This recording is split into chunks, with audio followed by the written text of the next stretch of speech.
একটা দুটো এত ছোট দেয় না, কি বলবো, মানে সাইজ ঠিক দেখুন, কি বলবো, এমন দেখো একটা টাইট দিয়েছে,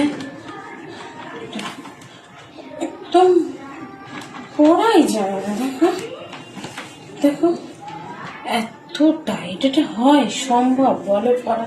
তোমরা বলো সম্ভব এটা পরা? কি বলি বলো তো, একদম সম্ভব না, পরাই যাবে না। কি করে করি বলো, তোমরাই বলো। লাগছে দেখো, পরা যাবে না, বুঝলে, পাল্টাতে হবে।